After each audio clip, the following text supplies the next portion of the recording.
another city in America erupts in violence after decades of oppression at the hands of police. Now, while there are nonviolent protesters in Baltimore, the focus has been on the violent and destructive protesters who, like their counterparts last year in Ferguson, are looting and destroying property. And just like last year's riots in Ferguson, this event started out with the death of a Baltimore resident, Freddie Gray. And Freddie was arrested by the police on April 12th. His spine got severed, and by April 27th, he was dead. Neither his family or the community still know what happened. Now, Gray's family held the funeral for the 25-year-old, and there were days of peaceful protests, but those protests quickly erupted into violence as soon as news of Gray's death went viral. Now, Gray is joining a growing list of black 20-somethings who have been killed by white police officers. Whether it's Michael Brown, or Rakia Boyd, or Ayanna Stanley Jones, or Walter Scott, or Akai Gurley. Each death just infuriates black communities even more. And there really doesn't seem to be any sign of this ending anytime soon. In 2014, police killed more than 100 unarmed people. In Baltimore, police killed 6 people in 2014. 5 of them were black and 1 was Hispanic.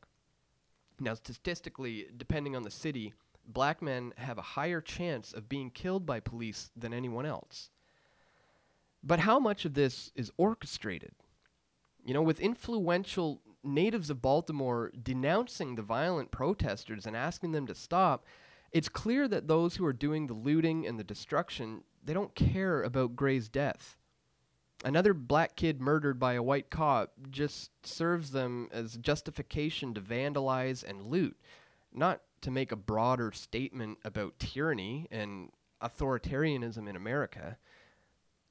There's a leading data mining firm that wishes to remain anonymous who found that between 20 and 50 social media accounts in Baltimore were also tied to the violence in Ferguson.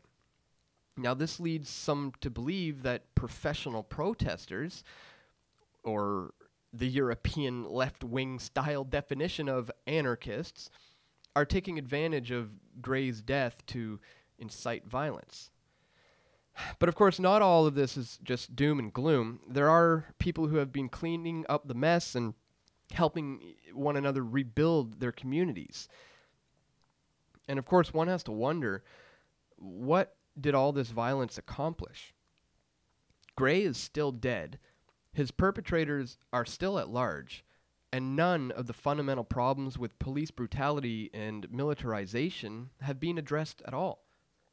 The only thing that can be guaranteed is that when another white cop kills another black kid, excuse me, not if, but when, then the same situation is going to play itself out again.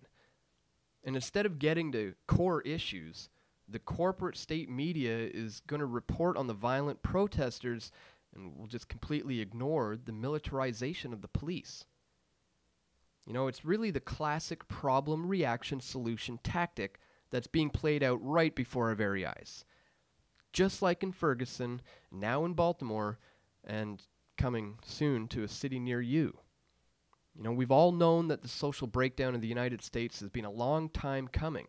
I mean, just look around. Cities all over America are just on the brink of destruction. They're just on that tipping point, waiting for that one thing to put them over the edge. And you add in the destruction of the dollar, and you got the perfect recipe for disaster.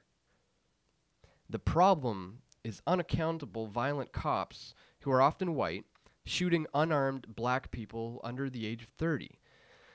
Communities then tend to respond with their gut and emotions, which is obviously understandable, but it rarely leads to a rational conclusion where all parties can feel that justice has been served. Of course, maybe that's just asking for far too much. In reality, the reaction to police violence is civil violence and destruction of property, and then the solution is more police militarization, more state surveillance, but of course now with the public support, since one murder can just spark a citywide riot. So I wouldn't put it past some of the government agencies who are using social media to connect or to agitate a group of professional protesters. You know, PFT has been documenting agent provocateurs here in Canada for quite some time. We have exposed this extensively. And having the unruly populace get violent is exactly the response that the state wants. You see, the state is violence, so it knows exactly how to deal with it. It's actually peaceful protest and things like humor and mockery of the state that it feels threatened by. Because there's really no weapon in their arsenal that can combat a critical mass of peaceful protesters demanding to completely abolish the monopoly police services. So that's all for today, folks. Be sure to check the links in the description for all the sources to this video, and stay tuned. We're going to have a lot more video reports coming very soon right here at pressfortruth.ca.